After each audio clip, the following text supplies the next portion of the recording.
Previously. Bullets hit 6 inches to my left, 6 inches to my right, and I swear I can reach out and touch 100 of them. Journalist Robert Sherrod storms the beaches of Tarawa with the Marines and barely survives the bloodiest battle of the Pacific so far. It's hard to stomach. I count at least 100 dead Marines, but they just keep coming. Meanwhile, in the European theater, soldiers, sailors, and airmen, you are about to embark upon the Great Crusade. Lieutenant Charles Scheffel prepares for the ultimate test of his young military life, D-Day. Our division is going to go in the second wave. Waiting to go into battle is sometimes as tough as the fight itself. The eyes of the world are upon you. We will accept nothing less than full victory. I think everybody was asking, how in the hell did I ever get in this situation? And how do I survive it?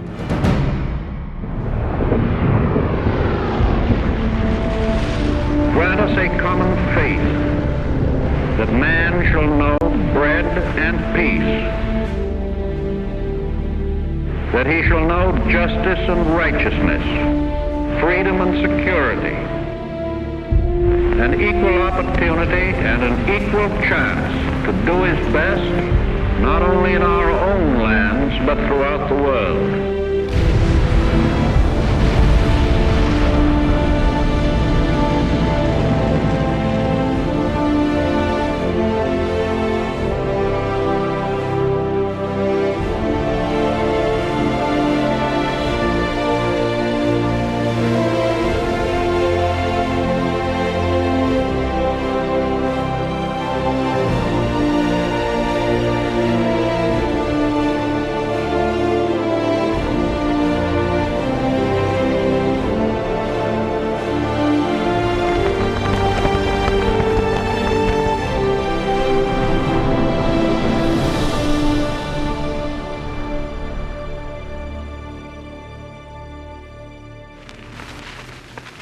I think that from the standpoint of our enemy, we have achieved the impossible.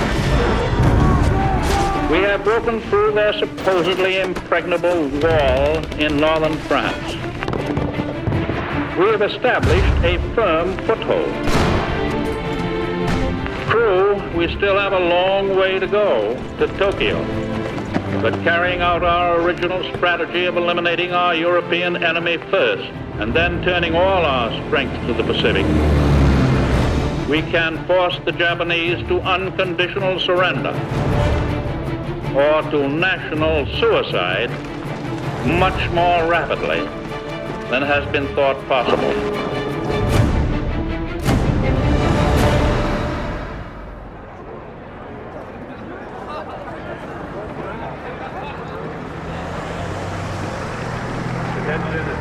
We're waiting for the show to start when a lieutenant makes an announcement.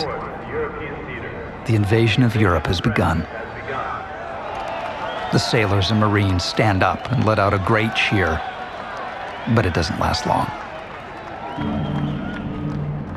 They're all too worried about winning their own particular war here, half an Earth away. Time Life magazine correspondent Robert Sherrod is on Inuitok Atoll in the Marshall Islands. After his harrowing experience covering the Marines on Tarawa, Sherrod returned to the States and spent several months working at the magazine's New York office.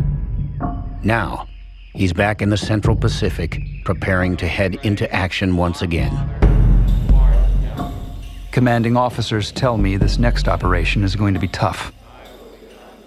One predicts that a week from today, there will be a lot of dead Marines. I think back to Tarawa, and I'm afraid that he's probably right. Sherrod will be landing on Saipan in the Mariana Islands, a volcanic archipelago situated only 1,300 miles south of Japan. Capturing the Marianas will allow the U.S. Army to build forward airfields within striking range of Tokyo.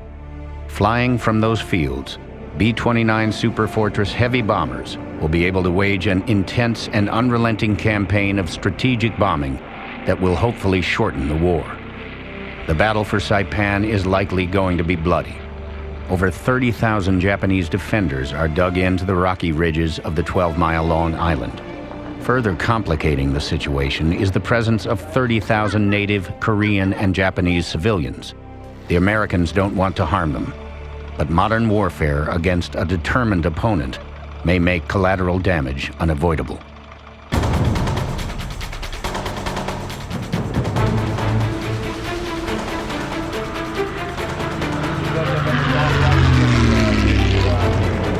In 4 days, we will hit the beaches of Saipan.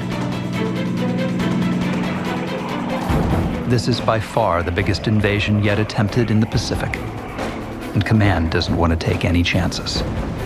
Sherrod is traveling with an armada of 800 ships, nearly 1,000 planes, and 127,000 Marine and Army ground troops. The assault force is nearly as large as that sent into Normandy only days earlier.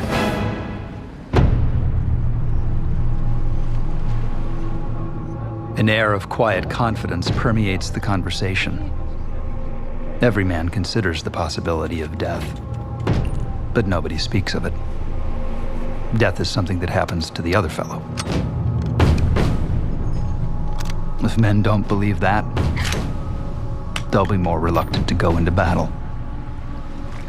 For me, I've got to concentrate on capturing the story.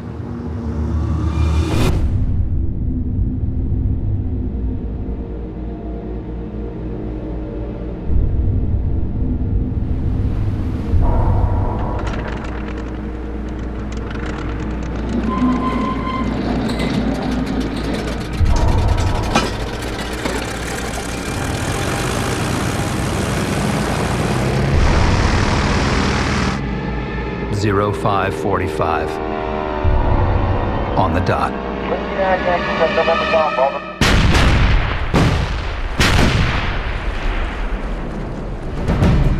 The battleships, cruisers, and destroyers, already at work for 2 days, begin their final softening up of the beaches.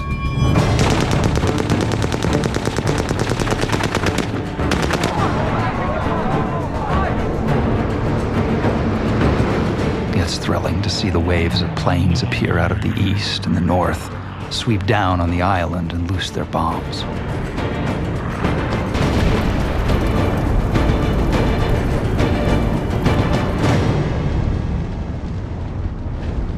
The island looks like a glowing furnace through the haze.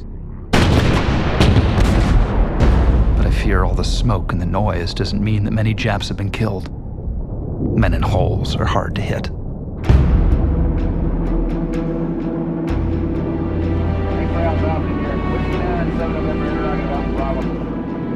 At 0745 hours, Sherrod climbs into his landing craft and prepares to head to shore.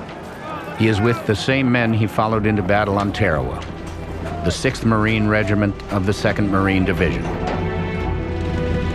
These guys feel like family to me, after what we went through in Tarawa. These men are all facing a crisis such as no man should have to face often in his lifetime. Within a few minutes, they will either be dead or alive. Fate alone makes the decision. A man could not stand it if he didn't believe that to be true. But for me, that old feeling of anxiety is still here. I can't help but wonder, will I ever see this ship again? Will I ever make it all the way down that long, watery road from ship to shore?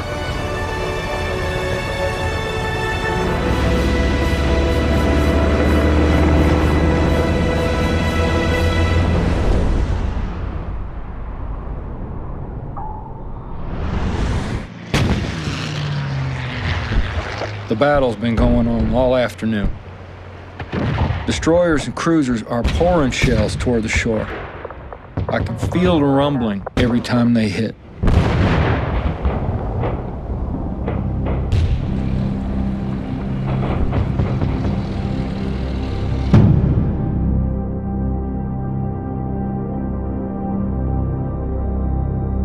2 days after the initial Normandy landings, 1st Lieutenant Charles Scheffel and the 39th Infantry Regiment are on a transport ship in the English Channel. The Oklahoman is one of 250,000 troops scheduled to land in the 48 hours since the invasion began. Their mission is to reinforce the beachhead and push into the interior.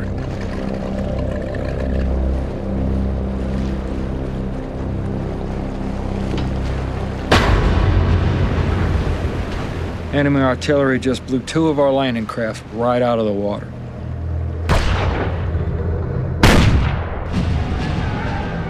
Soldiers on nearby ships scramble over the sides and down nets into landing boats bobbing in the waves. Through my field glasses, I could watch the battle. And while I'm standing there on the side of the deck with a sergeant, and here come this Messerschmitt flying over, and he's standing right there next to the rail. I grabbed the sergeant to get the cover. I could see him shooting at us. I could see the bullets coming in, and a whole stream of those bullets hit the ship. And a stream of them hit right in front of us.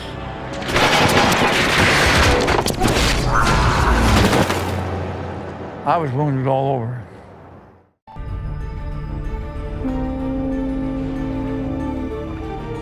In 1943, I visited the Brooklyn Navy Yard. The country at that time was going full war with building battleships, all types of ships for the Navy. They were coming off the ways all over our country in the Navy yards. And it was just, it made you feel, boy, the United States is powerful, that we're going to make a change in this war. We're going to win this war. And it was a few weeks later when I went down and enlisted.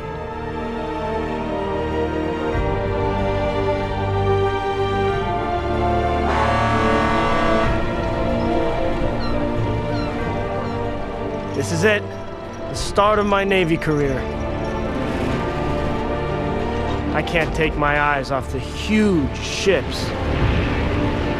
Big guns, towering masts. I mean big everything.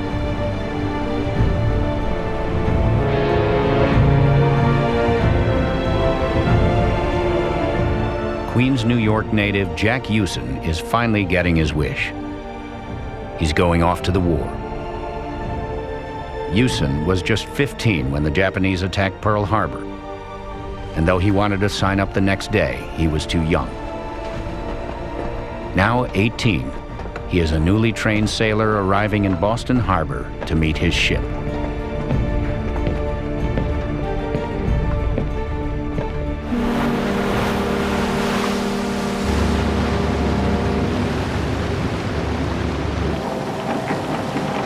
You pull up anchor at 0730. Even though I've only had 6 weeks of training, I feel calm, feel ready. I'm on a fine ship with a fine crew. This is great. We are really going to sea.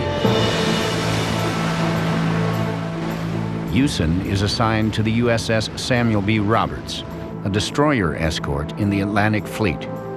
Their first mission is to provide protection for a convoy headed to North Africa. Their route will take them across waters where German U-boats have been hunting Allied ships for 4 years. Since the war started, over 3,000 Allied ships have been attacked.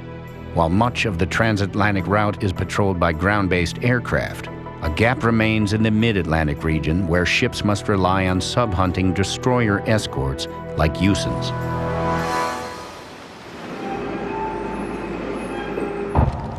I'm assigned to a watch station on a 20mm gun. My CO tells me to keep a lookout for periscopes and planes. It's a simple task, but an important one. Just keep scanning. Eye on the sky, eye on the ocean. Eye on the sky, eye on the ocean.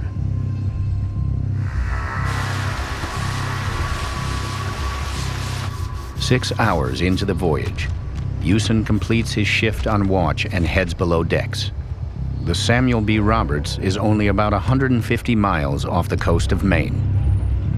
Ready, 205, checking 206.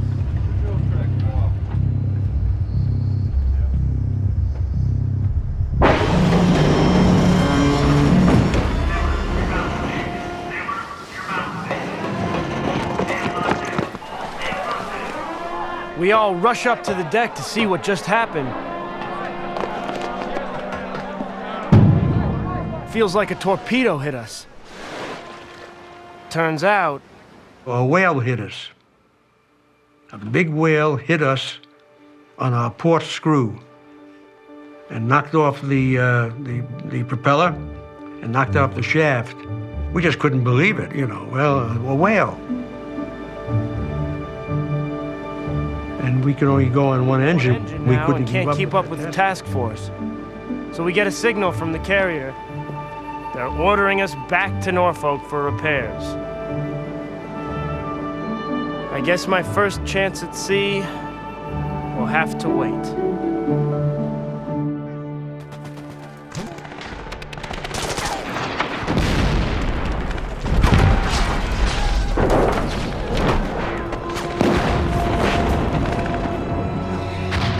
I'm on Saipan, the closest any American in this war has come to Japan. Time Life correspondent Robert Sherrod is part of the massive American force that has landed on Saipan. He and the troops have come under a steady rain of fire from Japanese positions concealed in the island's central mountain. Casualties are 1,500 already. Mostly shell fragments from those damn Jap mortars. They can lob shells right down our throats, pounding the beaches while we unload supplies. We're in a grim position.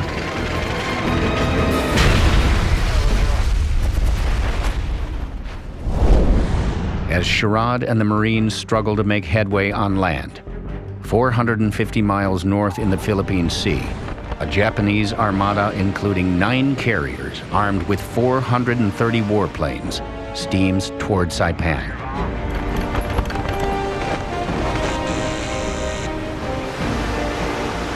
They are spotted by American submarines, which alert the U.S. Fifth Fleet, stationed just off Saipan. On June 19, 1944, this American force of 15 carriers and 900 warplanes goes to meet the Japanese head-on, setting the stage for the largest aircraft carrier battle in history.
American fighter pilots nicknamed the lopsided engagement the Great Marianas Turkey Shoot.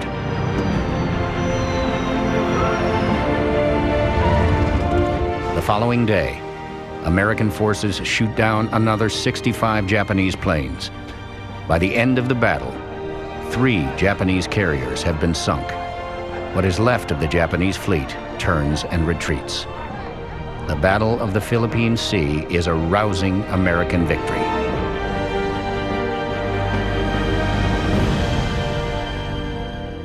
Back on Saipan, the Japanese defenders are under siege, with no relief in sight.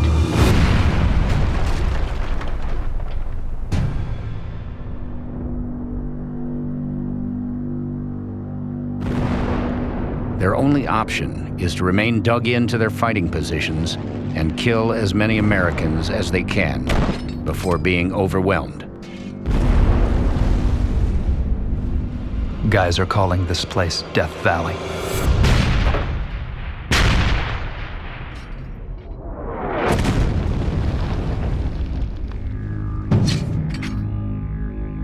Robert Sherrod is with the 6th Marine Regiment.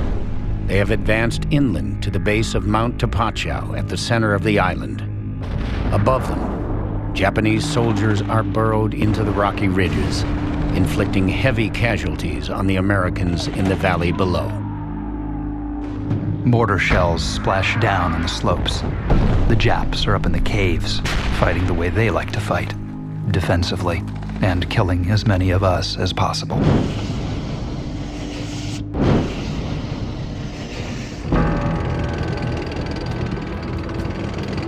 To combat the Japanese, Marines bring in flame-throwing tanks that spray a petroleum-based flammable gel. As the substance leaves the wand, it ignites, unleashing a scorching stream of molten fire that burns at 1,000 degrees.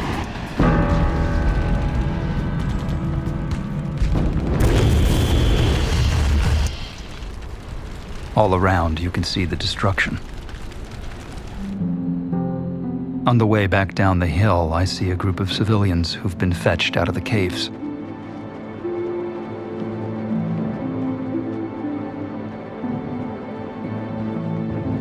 An MP is shepherding them back to a civilian enclosure where they will be sheltered and fed. 2 children are crying. 2 others are being nursed by their stoical mothers. None flinch, even as shells burst not far away. One Marine looks at me and says, "Damn, does war have to come to this?" It's enough to make a man weep.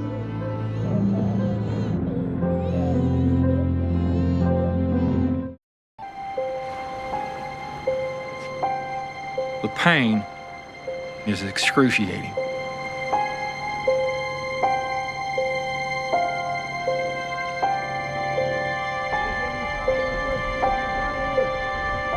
First Lieutenant Charles Scheffel is en route to a military hospital in England for treatment. While anchored off the Normandy coast, his ship was strafed by a German fighter plane. Scheffel was hit below the waist by exploding shells. A British doctor wants to take a look. And as he's loosening the bandages, I ask him how bad it is. "You're gonna be okay," he said. He doesn't think that I'm gonna lose any vital parts. Well, I tell him, "Doc, everything's vital down there."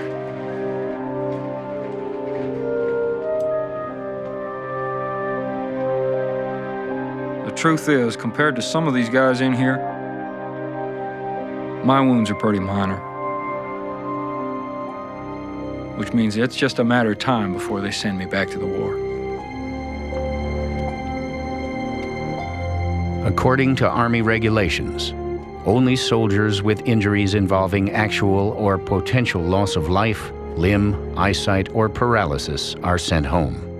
If deemed fit to be returned to action, soldiers rarely rejoin their former units. Instead, they are assigned to whichever unit has the greatest need. The last thing that I want to do is join another unit as a replacement officer. And I'll be damned if I have to fight the Germans with a bunch of rookies. So I go to the general and I tell him that I want to rejoin my old unit. And he looks at me and he says, I've never done that. I said, I know you can. You're my superior officer. I would like for you to do that. He looks at me, he says, if that's what you want, I'll do that.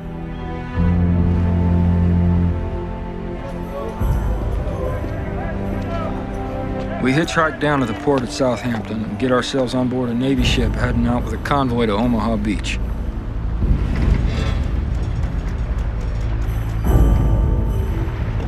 We'll be there soon.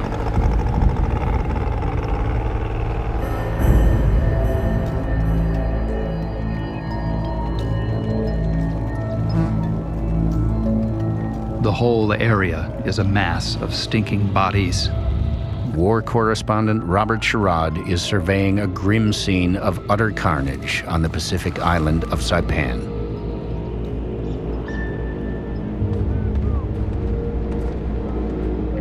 Until this morning, the battle had largely been cave warfare. But that has since changed. Ordered to sacrifice themselves for the glory of the Emperor, 3,000 Japanese troops charged the American lines during the night. I'm told they came from the beach, the woods, and the railroad tracks, carrying clubs, swords, bayonets. It was a savage, primitive charge. But it almost worked. They were only stopped when a Marine artillery unit fired point blank at them, bouncing high explosive shells right into their ranks.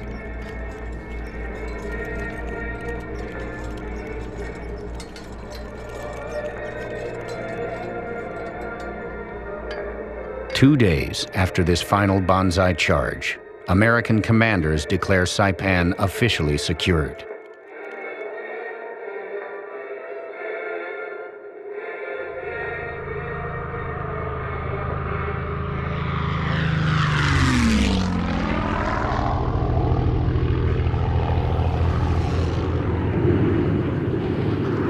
With the island's airfields under American control, B-29 super fortresses are now within striking distance of Tokyo.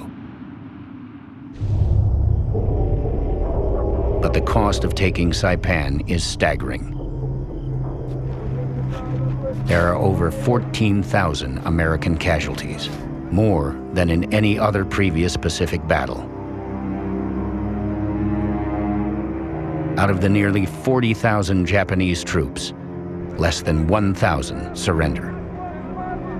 The other 39,000 die either in battle or by their own hand.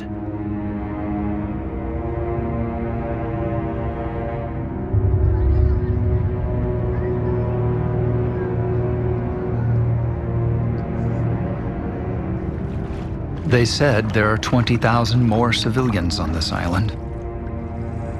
Right now, we've only got about 13,000 in custody back in the stockades.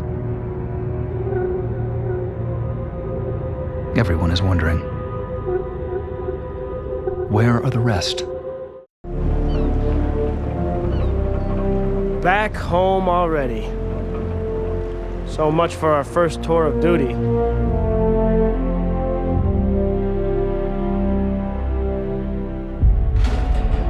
Sailor Jack Hewson is in Norfolk Navy Yard.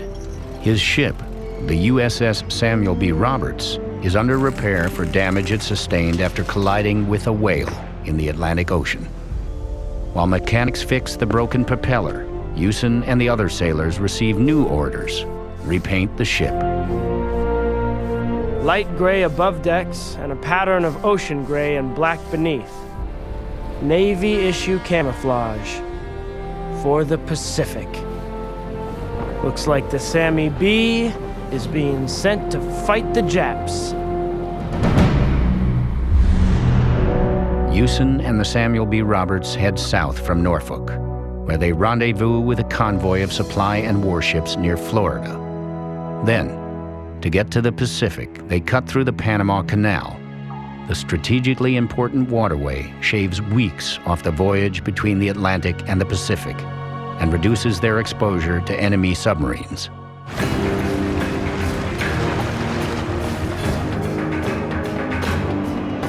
It's impressive to see so many ships moving through the locks.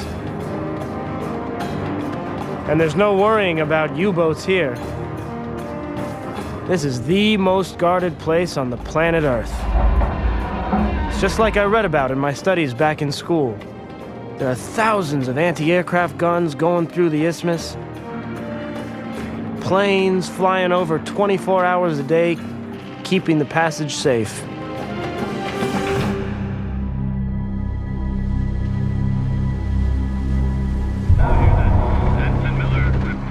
We arrive in the Pacific.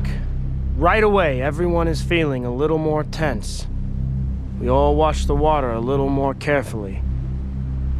We all know how real the threat of the Japanese fleet is.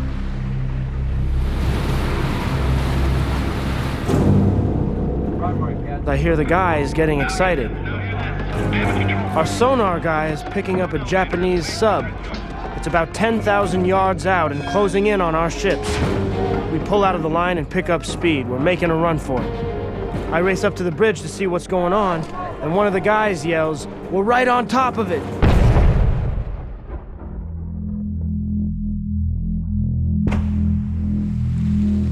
We start dropping the depth charges, and they're blowing up in the water, and the spout of water, I mean, it's like a boom, boom, you know, and it's cracking like, you feel like your teeth are coming apart.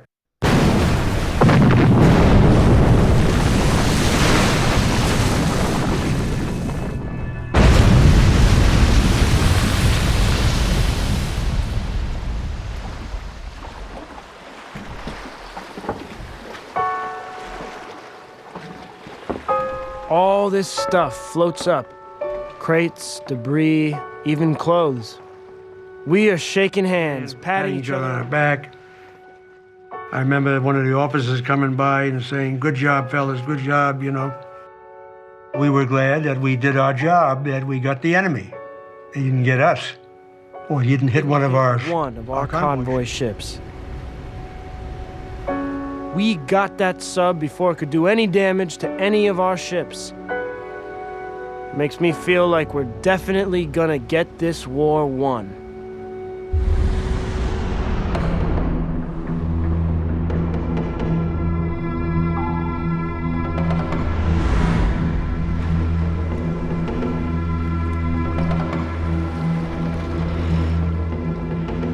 We weighed onto a beach littered with burned-out tanks from the invasion 6 weeks before. Smashed equipment clogs the landing area. It's hard to imagine the utter carnage that took place here.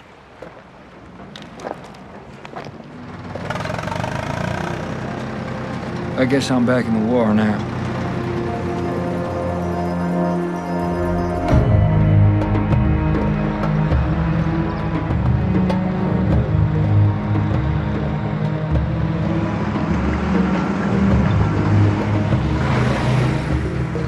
After persuading a general to break regulation and send him back to the 39th Infantry Regiment, Charles Scheffel finally rejoins his unit at the front, along a major road west of St. Lo.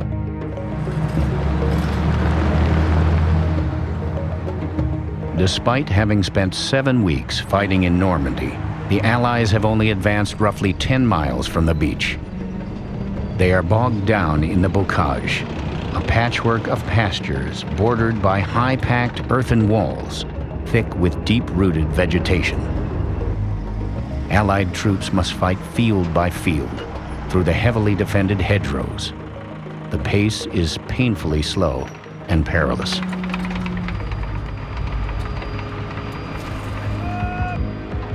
According to command, the Germans are right on top of us. We can hear the unmistakable faint squeal of tracks, the muffled grinding of gears, and the diesel growl of tanks moving in the distance.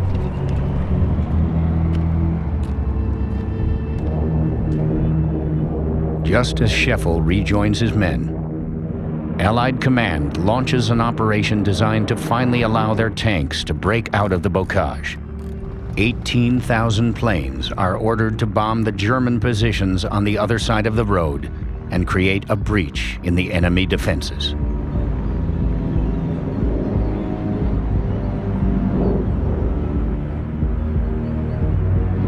We watch as the formations of bombers fly overhead.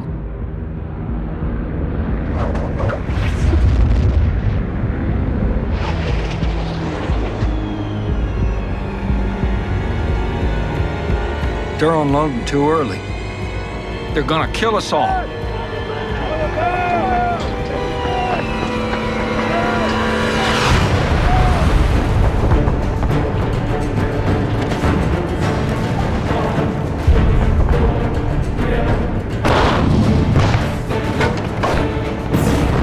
The ground shakes under the barrage.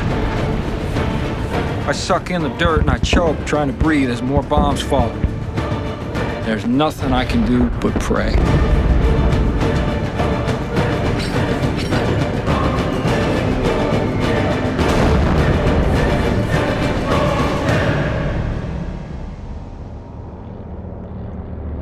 Approaching the target area from behind the American positions, some of the bombers in later waves were confused by the billowing smoke below and unloaded too early, unleashing their deadly cargo on their own men. Over 100 American soldiers were killed and another 500 wounded. When it's finally over, I can barely crawl out of my foxhole.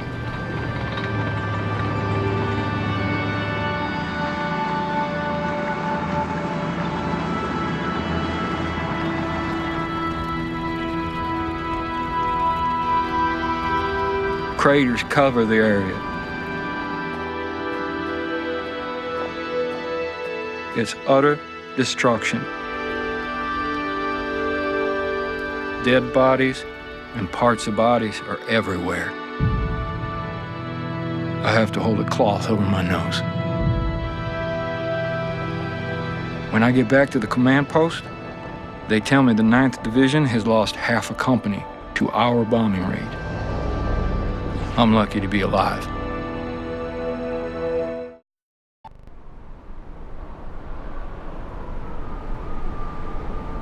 A correspondent from the Chicago Times just returned from the northern tip of the island.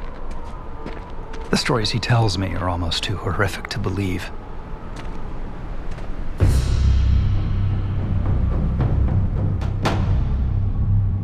Three days after Saipan is declared secured, correspondent Robert Sherrod is making his way to a spot called Marpy Point. There, on the island's northern tip, Marines are attempting to clear out the remnants of the Japanese military and round up nearly 4,000 panic-stricken civilians who fled the American advance. But what should have been a routine operation has taken an unexpected and desperate turn.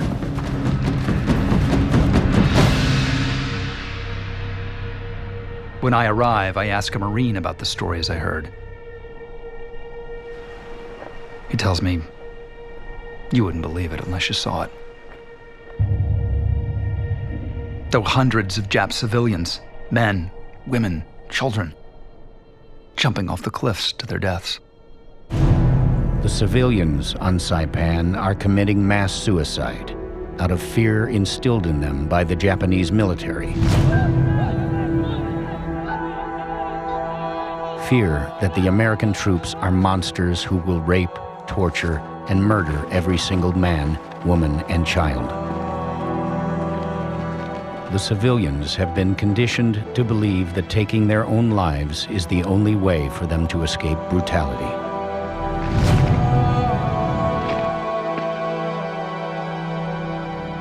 Around me, Marines are trying to rescue civilians, saving them from themselves, and the children from the hands of their own mothers and fathers. They set up loudspeakers and ask a surrendered civilian to convince the others to come out of their caves. He tells them, surrender. Don't jump. We were given food, water, and safety. You won't be harmed. Surrender.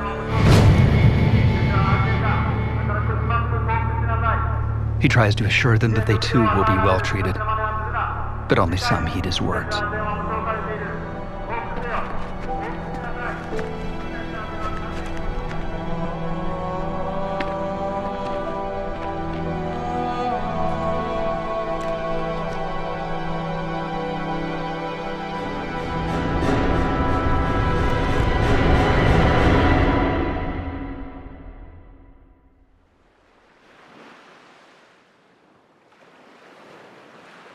There are stories of fathers who slit their kids' throats before tossing them off the cliff. Some civilians go through great ceremony before snuffing out their own lives. Whole families wade out to sea, drowning themselves rather than surrendering. A child's body floats by, followed by that of a woman, and then a man.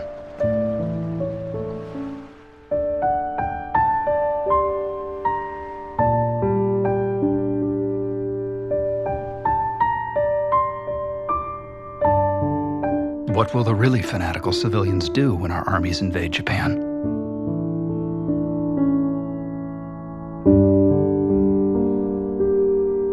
Do the suicides of Saipan mean that the whole Japanese race will choose death before surrender?